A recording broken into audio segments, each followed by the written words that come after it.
हमारी आज की कहानी है मतलब का रिश्ता। एक गांव में एक बड़ा साहूकार रहता था। साहूकार बहुत पैसे वाला था। आसपास के कई गांव में उसका बड़ा नाम था। लेकिन इस साहूकार को अपने पैसों का, अपने रुतबे का और अपने नाम का बड़ा ही घमंड था। वो अपने नाम को बनाए रखने के लिए बहुत ज़्यादा सोचता था और बिना किसी के भावनाओं की कद्र किए वो सब करता था जो उसे लगता था कि करना चाहिए। साहूकार को कई सालों बाद एक संतान प्राप्त हुई थी। साहूकार ने अपनी इस खुशी को मनाने के लिए अपने घर पर एक बहुत बड़ा कार्यक्रम रखा, जिसमें उसने आसपास के गांव के सभी श्रीमंत लोगों को और सिर्फ ऐसे रिश्तेदारों को जो पैसे वाले थे बुलाया था। पास के गांव में साहूकार की खुद की सगी बहन भी रहती थी, क्योंकि इन दिनों उसकी आर्थिक परिस्थिति कुछ अच्छी नहीं थी, इसलिए उसने अपनी बहन को तक इस कार्यक्रम के लिए नहीं बुलाया। साहूकार ने जिस कार्यक्रम का आयोजन किया था वह इतना भव्य था और इसके अलावा उसमें इतने प्रसिद्ध और श्रीमंत लोग आने वाले थे। इस कार्यक्रम की चर्चाएं हर गांव में होने लगी। यह खबर उस साहूकार की बहन तक भी पहुंच गई। बहन को यह जानकर बहुत ज़्यादा खुशी हुई कि इतने सालों बाद उसके भाई को आखिरकार संतान का सुख प्राप्त हो गया। बहन ने सोचा कि भाई गलती से उसे इस बारे में बताना भूल गया होगा और अपनों को भला क्यों न्योता देना है। बोली बहन ने अपने भाई के यहाँ से उस कार्यक्रम में जाने की तैयारियां शुरू कर दी। जिस दिन वो कार्यक्रम था उस दिन बहन सुबह सुबह ही अपने भाई के घर जाने के लिए निकल पड़ी। रास्ते में अपने पुराने मैले कपड़े देख उसे ख्याल आया कि अगर किसी और के घर जाना होता तो मैं ऐसे कपड़ों में जाने की सोचती भी नहीं, लेकिन मैं तो मेरे अपने घर, मेरे मायके जा रही हूँ, वहाँ मुझे ये सब सोचने की कोई ज़रूरत नहीं। जैसे वह अपने मायके पहुंची, वहाँ का भव्य आयोजन देखकर वो बहुत खुश हो गई और उसे अपने भाई पर बहुत गर्व हुआ। वहाँ पर वो जल्दी से जल्दी अपने भाई को मिलकर उसकी खुशी में शामिल होना चाहती थी। वह तुरंत सीढ़ियाँ चढ़कर घर के अंदर प्रवेश कर गई। उसने देखा कि उसका भाई मेहमान के तौर पर आए सभी धनाढ्य और नामी लोगों का स्वागत करने में व्यस्त थे। बहन जैसे ही अपने भाई की तरफ उससे मिलने के लिए बढ़ी, उसके भाई की नज़रें उस पर पड़ गई और अपनी बहन को ऐसे मैले पुराने कपड़ों में देखकर भाई ने उससे मिलना तो दूर, बल्कि तुरंत बहाना बनाकर वहां से निकल गया। बहन ने सोचा इतने लोगों में बेचारा अकेला भाई क्या क्या करे, जरूर से कुछ काम याद आ गया होगा, इसलिए वहां से चला गया होगा। बहन बाद में अपनी भाभी से मिलने गई। भाभी ने उसका स्वागत किया और उससे खाना खाने के लिए आग्रह किया। बहन ने सोचा ठीक है, पहले खाना खा लेती हूँ, फिर बाद में आराम से भाई से मिल लूंगी। बहन खाना खाने के लिए पंगत में बैठी। साहूकार भाई ने देखा कि अपने सभी धनवान मेहमानों के बीच उसकी गरीब बहन बैठी हुई। सभी कीमती पोशाक पहनने लोगों के बीच उसकी बहन, जो पुराने मैले कपड़े पहनकर बैठी थी, वे साहूकार से देखा नहीं गया। उसने अपनी बहन को अपने पास बुलवाया, भला बुरा सुनाया और वहां से जाने के लिए बोला।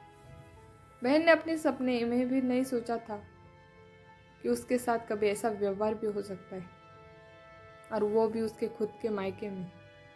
अपना अपमान होने के बाद बहन तुरंत अपने घर ससुराल जाने के लिए चल पड़ी।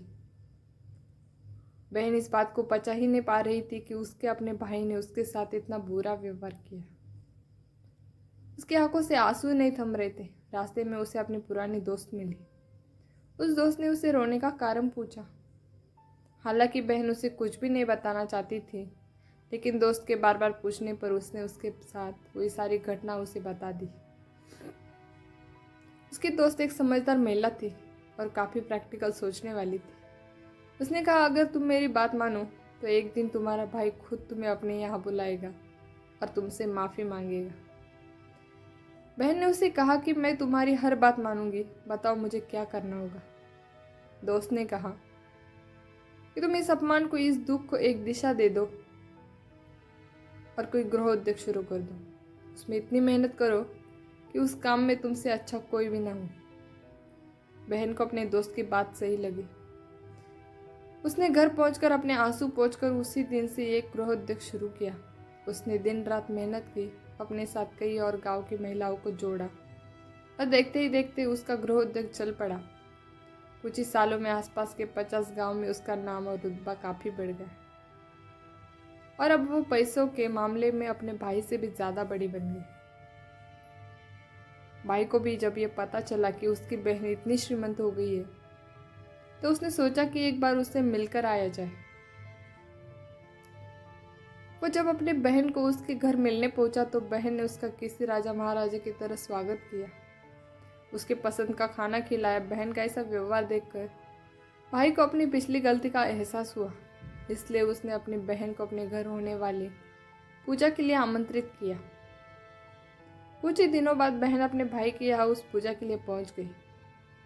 जैसे ही बहन अपने भाई के घर पहुंची, उसका भाई उसके स्वागत के लिए दरवाजे में ही खड़ा था। बहन अपने महंगी गाड़ी में आई थी। उसने बहुत कीमती साड़ी और उससे भी ज़्यादा कीमती गहने भी पहन रखे थे।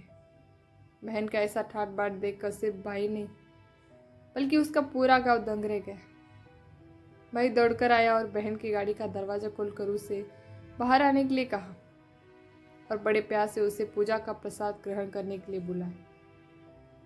बहन को इस बार 12 पकवान परोसे गए थे। चांदी के थाले में उसे खाना दिया गया था और साथ में एक सोने की चम्मच भी रखी गई थी। उसके बैठने के लिए बेशकीमती पाट रखा गया था। बहन को यह सब देखकर उसके वो पुराने दिन भी याद आ गए जब भाई ने उसे बिना खाना खिलाए ही भला बुरा कहकर वापस लौटा दिया था। बहन खाना खाने के लिए तो नहीं बैठी, लेकिन उसने अपने सारे कीमती दाग दागिने और जेवर उतारकर उस थाली के सामने रख दी और खाने में से कुछ निवाले उन दाग दागिने पर रख दी। बहन का ऐसा व्यवहार देखकर सभी हैरान थे। किसी को नहीं समझ में आ रहा था कि बहन ऐसा क्यों कर रही है। आखिर वो क्यों उन जेवरों को खाना खिला रही है। जब सभी ने उससे पूछा कि वो ऐसा क्यों कर रही है, तब बहन ने सबके सामने बताया कि आज जो उसका इतना मान सम्मान हो रहा है वो दरअसल उसका नहीं, उसके इन्हीं कीमती दाग दागिनों और कपड़ों का हो रहा है, क्योंकि मैं तो अभी भी वही पुरानी साहूकार की बहन ही हूँ।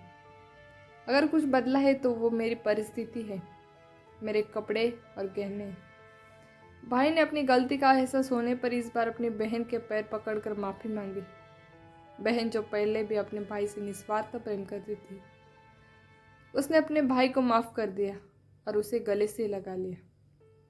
दोस्तों, पैसे सिर्फ हमारे जीवन को सरल बनाने के लिए है, जबकि रिश्ते जीवन में मिले किसी वरदान की तरह है, अगर उन्हें सच्चे मन से और निस्वार्थ भाव से निभाए जाए। पैसे खर्च हो जाए तो आप बाद में भी कमा सकते, मगर रिश्ते खर्च हो जाए यानी कि टूट जाए तो दुनिया का सारा धन भी आपको उन्हें वापस नहीं दिला सकता। अगर आपको हमारी कहानी पसंद आई तो लाइक ज़रूर करना और हमारे चैनल को सब्सक्राइब करें।